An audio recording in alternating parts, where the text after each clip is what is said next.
Welcome back to the Data Professor YouTube channel. My name is Chanin Nanta Senamat, and I'm an Associate Professor of Bioinformatics.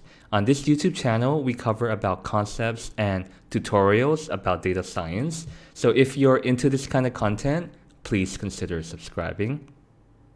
So in the previous episode, I covered about the concepts of how you can deploy the machine learning model. And in this episode, I'm going to cover about how you can do it practically in R using the RDS object. So without further ado, let's get started. Open up your RStudio or your RStudio.cloud.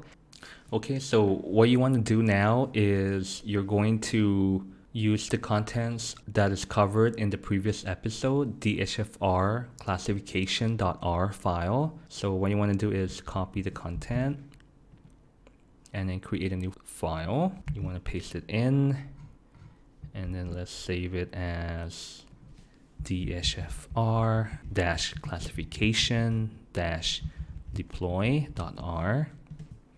Okay, and we're going to run the file.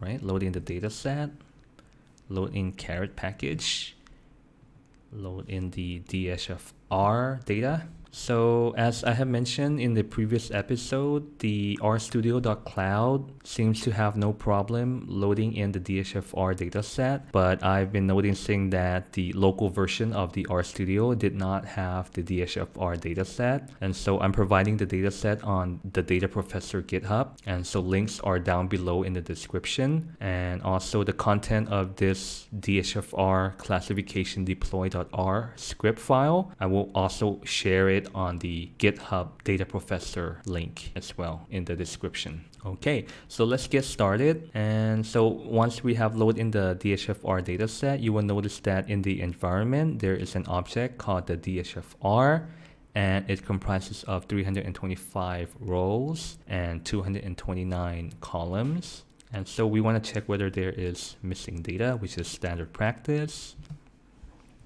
And so there is no missing data. So in order to achieve reproducibility, we're going to set the C to 100. And then we're going to perform the data splitting using the 80-20 ratio, where 80% are going to the training set and 20% are going to the testing set, right? And then we're going to use the training set to make a prediction model, which is done in the code here, in the model code here. And in this tutorial, we're not going to use the cross-validation model. So let's go ahead and delete that. Right, so let's just delete everything saying CV here.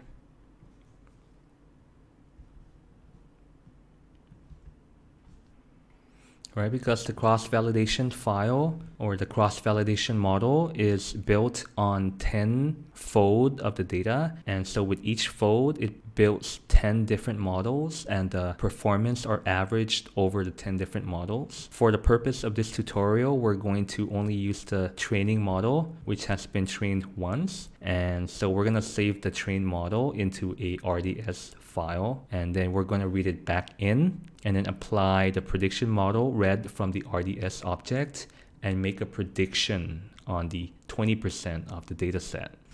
So let's do that. So what you want to do is you want to write in additional lines of code. For example, save model to RDS file, and then we're going to type in the command save RDS, and then the name of the model, which is model, and then comma, and then we're going to save it as Model.RDS.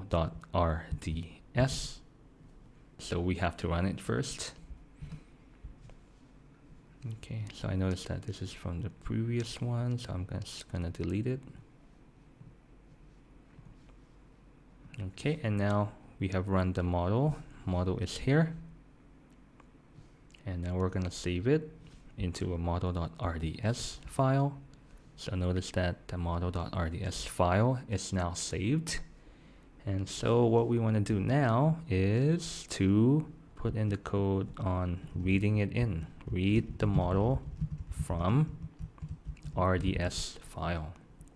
And then the code would be readRDS, and then the name of the file, which is Model.RDS, and we're going to put it into a, how about call it read.Model. Before reading in the RDS object, let's perform the normal prediction just to test that the model works. Apply the model to predict the training set, and apply the same model to predict the testing set, which is the 20%, and training set is the 80%. So we're gonna do the same thing by using the RDS as well, by reading in the Model.RDS and apply it to make prediction on the training set and make prediction on the testing set, right? But then we're gonna change the names here to the read.Model. Okay, so let's run that. Run the two models prediction, run the two confusion matrix, and we're going to print it out. So that's the results for the training, and this is the results for the testing, right? And then we're going to do the feature importance plot, right? Showing the top 25 features from the training model. Okay, so now let's clear everything up. And now let's be prepared to run the RDS model. But before we do that, let's load in everything as usual. Right, set the seed, right? Perform the data split again. And so because we just set the seed to 100 for reproducibility, the data split should be the same. Okay, so now we're going to read in the model. Okay, and then we're going to, we can just modify this to be read dot in front, read.Model, read.Model. Okay, and everything should be the same. That's okay. So we're gonna make prediction. So it seems to work here. And then do the confusion matrix. And then look at the prediction results. Okay, there you have it. It works. So the model has been deployed successfully, and we have read it in directly from the RDS file, and we had successfully made the prediction. Okay, and so that's a simple tutorial on how you can deploy your model as an RDS file and read it in and make the prediction. Okay, and that's all for today.